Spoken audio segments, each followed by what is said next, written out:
7,3 kg. C'est ce que consomme, en moyenne, un Français par an en chocolat. Et c'est énorme. Mais est-ce que vous savez seulement d'où vient ce chocolat que nous consommons tous ? Comment est-ce qu'il est cultivé ? Quel impact a-t-il sur le monde, sur l'environnement, sur les pays producteurs ? Je suis Léa Reverdy et avec mon podcast Papille, depuis 2021, je pars à la rencontre des acteurs du sucré pour comprendre leur processus créatif. Et cette année, pour Pâques, j'avais envie de répondre à toutes ces questions autour de ce produit si consommé, mais plein de secrets, le chocolat. Alors pendant plusieurs semaines, je vous emmène avec moi à la découverte des coulisses de l'univers chocolaté. Au programme, rencontres avec des experts et expertes, discussions passionnées et échanges chocolatés. Bienvenue dans cette petite série documentaire dédiée au chocolat.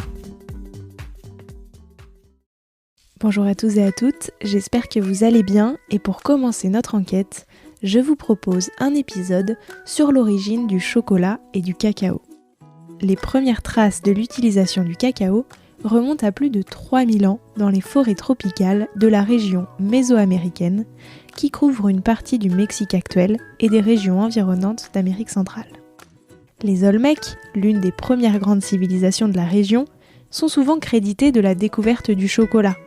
Des artefacts archéologiques suggèrent même que les Olmecs cultivaient le cacaoyer dès 1500 avant Jésus-Christ, bien avant l'essor des civilisations mayas et aztèques. Mais ce sont les mayas qui ont véritablement sacralisé le cacao.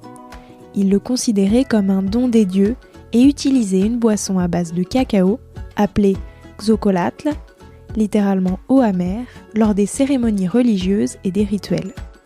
Cette boisson était souvent préparée en mélangeant la pâte de cacao avec de l'eau chaude, du maïs, des épices et parfois du miel pour adoucir un peu son amertume. Et outre son utilisation cérémonielle, le cacao avait également une importance économique majeure chez les Mayas, puisqu'ils utilisaient les fèves de cacao comme une monnaie d'échange dans leurs transactions commerciales, ce qui témoignait de la valeur exceptionnelle qu'on accorde à cette denrée. Lorsque les Aztèques, les successeurs des Mayas, émergent dans la vallée de Mexico, ils adoptent les pratiques mayas qui sont liées au cacao et développent leur propre version de la boisson au cacao qu'ils appelaient cacahuatl. Cette boisson était souvent réservée à l'élite de la société aztèque et était consommée lors des cérémonies religieuses, des mariages royaux et d'autres événements importants. Les Aztèques croyaient également que le cacao avait des propriétés médicinales et énergisantes et le consommaient pour améliorer leur endurance et leur bien-être en général. Lorsque les conquistadors espagnols, menés par Hernán Cortés, arrivent au Mexique au XVIe siècle, ils découvrent le cacao et la boisson qui est associée. Fascinés par cette nouveauté exotique, ils l'exportent en Europe. Mais la boisson au cacao amer des Mésoaméricains ne correspondait pas vraiment aux préférences gustatives européennes. Alors les Européens commencent à modifier la recette en ajoutant du sucre, de la vanille et d'autres épices pour adoucir un peu le goût du cacao. La boisson au cacao devint rapidement populaire dans les cercles aristocratiques européens où elle était considérée comme un breuvage exquis et stimulant.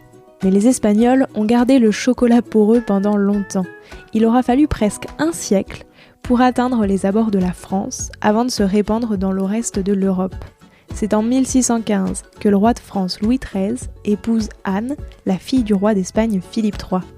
Pour célébrer leur union, celle-ci offre des échantillons de chocolat à la cour de France. Le succès est immédiat. Et la tendance gagne alors toute l'Europe. Plusieurs pays mettent même sur pied leur propre plantation de cacaoyer autour de l'équateur. Mais avec l'arrivée de la révolution industrielle, les choses changent. La révolution industrielle du XIXe siècle a été une période de transformation radicale dans de nombreux domaines et l'industrie du chocolat n'a pas fait exception. Cette ère a marqué un tournant décisif dans la production et la distribution du chocolat, ouvrant la voie à sa popularisation à grande échelle. Au cours de la révolution industrielle, d'importantes innovations technologiques ont été introduites dans le processus de fabrication du chocolat, réduisant ainsi les coûts de production et permettant de le produire à plus grande échelle. L'une des avancées les plus significatives a été la mise au point de la presse hydraulique par le Hollandais Coenraad van Houten en 1828. La presse hydraulique permettait d'extraire le beurre de cacao des fèves laissant une poudre de cacao plus fine qu'on pouvait ensuite mélanger avec du sucre et d'autres ingrédients pour produire du chocolat solide. Cette innovation a non seulement amélioré la texture et la qualité du chocolat, mais elle a également réduit les coûts de production, rendant ainsi le chocolat plus accessible au grand public. La révolution industrielle a également vu l'émergence de grandes entreprises chocolatières qui ont joué un rôle central dans sa popularisation.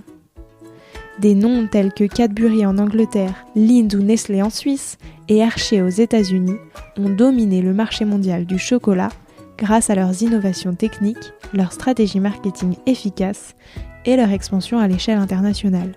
Grâce aux avancées technologiques et à l'essor des grandes entreprises chocolatières, le chocolat est devenu plus abordable et plus largement disponible pour la population en général. Autrefois considéré comme un luxe réservé aux élites, le chocolat est petit à petit devenu un produit de consommation courante, accessible aux classes sociales les plus modestes. Pour vous donner une idée, au XVIIIe siècle, pour s'offrir 1 kg de chocolat, un ouvrier devait fournir 4 jours de salaire.